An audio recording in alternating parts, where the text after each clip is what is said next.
Olá, sejam muito bem-vindos! Vamos falar de redação?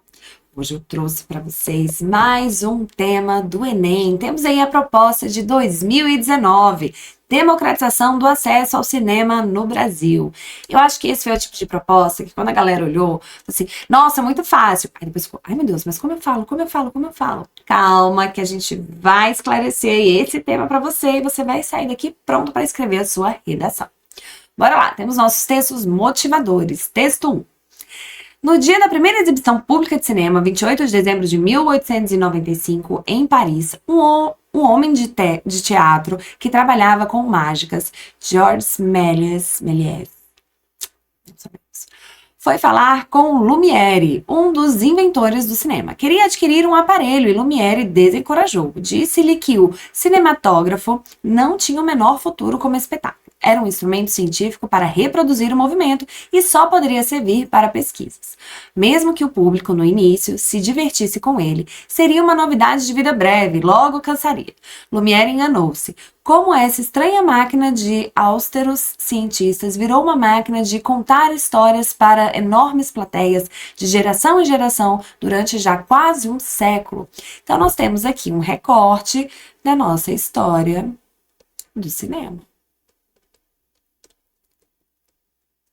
Você vê que o cinema ia ser visto como algo passageiro e que já perdura aí, ó, por quase um século. Isso, né? Em 93, temos muito mais aí. Texto 2. Edgar Morin define o cinema como uma máquina que registra a existência e a restitui como tal, porém levando em consideração o indivíduo, ou seja, o cinema seria um meio de transpor para a tela o universo pessoal, solicitando a participação do espectador. Aqui a gente tem uma espécie de definição, né? Então você vê que a gente tem um caminho aí sendo traçado, a gente vê ali que é transpor para a tela o universo pessoal, solicitando participação do espectador. Então você vê que o cinema é uma forma de transformação pessoal, né? Você transpõe ali, mas no momento que você participa, você sofre, você passa ali por uma transformação. A cultura faz isso de um modo geral, né? Texto 3. Da telona para as telinhas, cresce o percentual de brasileiros que frequentam salas de cinema e o interesse por filmes em destaque no consumo de TV. Entenda. Então temos lá, 88% dos telespectadores assistem a filmes na TV regularmente. Então você vê que a maioria das pessoas ainda assiste na TV e não no cinema. 17% da população frequenta o cinema no total. Olha lá. Então, a gente tem aí uma baixa frequência, né? Você vê que é uma pequena parcela da população que frequenta o cinema. Frequentar é diferente de ter ido, né? Frequentar é você ir com regularidade. E essa parcela da população é muito baixa, a maioria ainda tá ali assistindo em casa. Então, você vê que é uma coisa que as pessoas não vão. 19% dos telespectadores de filmes da TV vão ao cinema. Então, tem aquela galera que assiste tanto na TV quanto no cinema, que não faz essa divisão aqui, né? Que acaba frequentando os dois ambientes. E 95% dos que foram ao cinema assistem a filmes na TV. Então, você tem muito mais pessoas que vão ao cinema assistindo na TV do que aquelas que assistem na TV que vão ao cinema. O que isso quer dizer? Que a maior parte das pessoas, sim, ainda preferem, optam assistir filmes na TV. Por que que isso acontece? O que que gera aí esse dado? Qual é a causa disso acontecer? Por que que a maior parcela da população fica em casa e não vai ao cinema?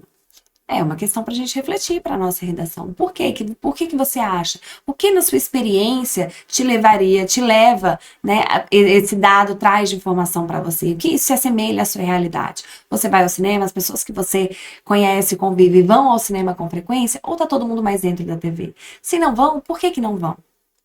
Texto 4. O Brasil já teve um parque exibidor vigoroso e descentralizado. Quase 3.300 salas em 1975. Uma para cada 30 mil habitantes. 80% em cidades do interior. Desde então, o país mudou. quase 120 milhões de pessoas a mais passaram a viver nas cidades. A urbanização acelerada, a falta de investimento em infraestrutura urbana, a baixa capitalização das empresas exibidoras, as mudanças tecnológicas, entre outros fatores, alteraram a geografia do cinema. Olha lá, geografia, né? A distribuição aí no território. Então, a gente tem uma questão de território. Em 1997, chegamos a pouco mais de 1.000 salas. Com a expansão dos shopping centers, a atividade de exibição se reorganizou. O número de cinemas duplicou, até chegar às atuais 2.200 salas. Você vê que ainda é menos, né? Que antes a gente tinha aqui, ó, 3.300. Esse crescimento, porém, além de suficiente, o Brasil é apenas o 60, o número 60? Você pode, eu não sei como falar esse número. Sextagésimo? Sextagésimo? Tá, depois você edita essa parte, tá? Eu cheguei a ficar super natural. Você achou que ele ia ficar super natural? Eu continuo? Continua. Então tá bom. Esse crescimento, porém, além de suficiente, o Brasil é apenas do 60º, conseguimos, país na relação habitantes por sala. Ocorreu de forma concentrada. Foram privilegiadas áreas de renda mais alta nas grandes cidades. Populações inteiras foram excluídas do universo do cinema e continuam mal atendidas. O norte e nordeste, as periferias urbanas, as cidades pequenas e médias do interior. Então, o que essa geografia do cinema fez? Ele centralizou o cinema, né? Então, essa questão territorial faz com que haja aí uma centralização. Uma centralização do cinema. Se você centraliza, se você traz para as capitais, você traz para os shoppings, tira do interior, traz para determinadas regiões, você não tem como aumentar o acesso, né? Não é lógico que isso aconteça. Então, aqui a gente consegue ter a importância do cinema para a gente consegue ter os dados, né, o fato de as pessoas, a consequência dessa falta de acesso aí, né, essa falta de democratização de acesso, então quer dizer, as pessoas estão ficando em casa vendo na TV, a gente tem a causa disso acontecer, e aí a gente consegue entender, tem um panorama, tem um plano aí do problema que a gente tem para resolver. Então, olha lá, a partir da leitura, a gente deve produzir um texto aí sobre a democratização do acesso ao cinema no Brasil. Então, a gente tem uma questão que esse cinema não é democrático, esse acesso não é democrático. Isso é a nossa tese, né? A gente precisa fazer com que isso aconteça. Então, aqui nós temos o nosso problema. Aqui nós temos um problema que a gente precisa resolver. De que maneira a gente vai resolver esse problema? Garantindo o acesso. Garantir ou proporcionar, né? Proporcionar talvez seja até melhor.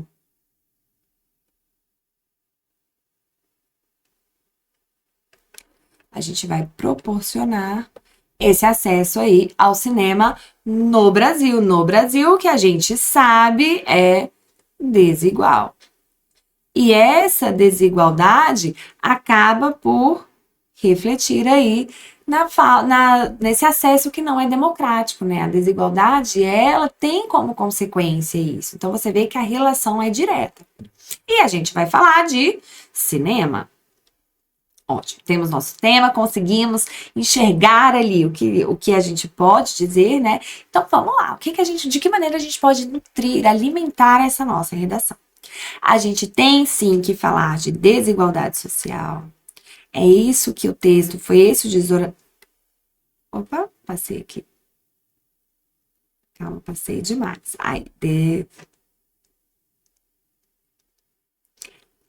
Quando a gente fala de Brasil, quando a gente fala de cultura, a gente tem que falar de desigualdade social.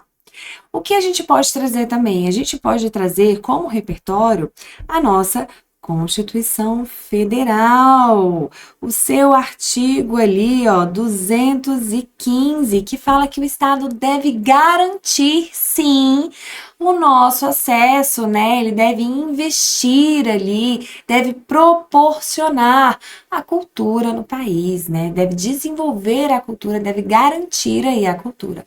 Quando a gente fala de cinema, a gente fala de um produto cultural. Cinema é cultura, então a gente precisa, de fato, fazer com que essa lei exista na prática, trazer isso para a prática. O que acontece aí? Quando a gente vê o problema, a gente vê que houve uma redução dos cinemas. E essa redução dos cinemas foi de um cinema específico, o cinema de rua, né? Redução dos cinemas.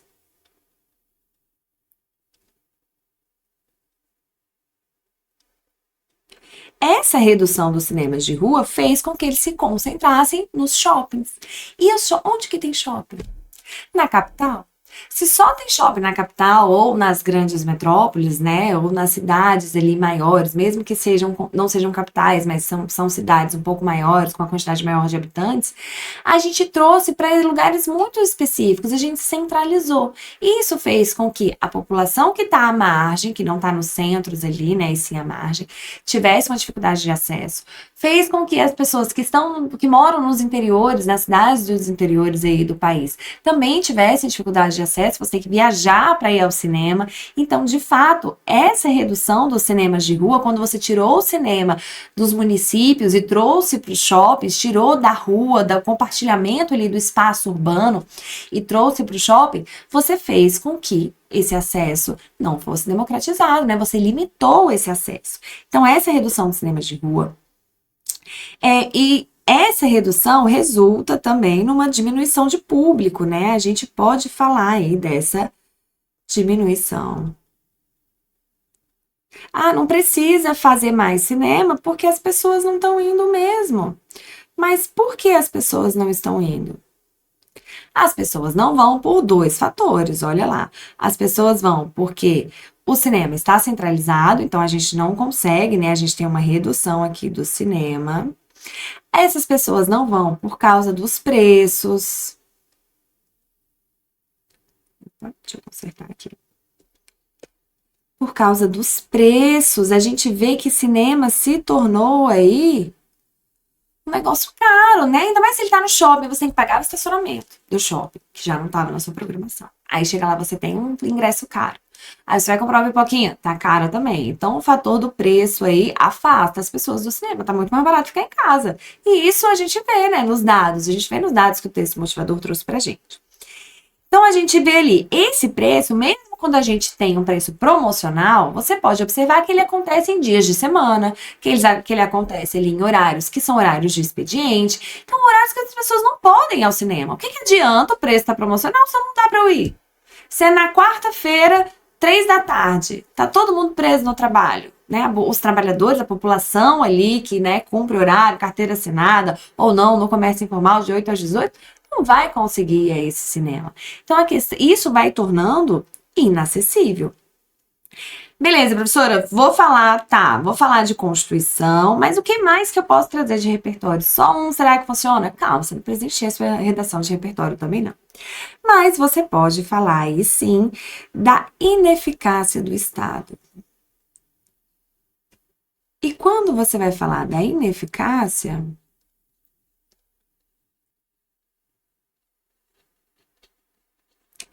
você vai falar daquele cara que habita também muitos temas de redação. Você vai falar lá do Rousseau. Por que você vai falar do Rousseau? Porque justamente ele fala, né, que o Estado, você tem ali toda uma teoria dele, em que ele fala que essa questão do Estado, da presença do Estado, da maneira como o Estado deve garantir ali, quando não há a presença dele, quando ele não consegue garantir como ele precisa garantir a cultura, como está lá no nosso artigo 15, há essa questão da ineficácia. É um Estado que é ineficaz, ele não consegue garantir o que é de direito da sua população, da sua nação. Então, dá para você trazer aí o Rousseau para a sua redação. E como proposta, se você tem ali um cinema que está inacessível por uma questão de centralização e de preço, você pode propor justamente o quê? Diminuição dos preços, né? Ou então os preços promocionais em horários, né? Em dias que sejam acessíveis à maior parcela da população. Você pode propor o quê? Uma distribuição dos cinemas, né? Ali você ressurgir com cinemas de rua, propagar essa cultura de estar no espaço urbano. Quem pode agir pra gente aí? Quem pode agir pra gente é o Ministério da Cultura.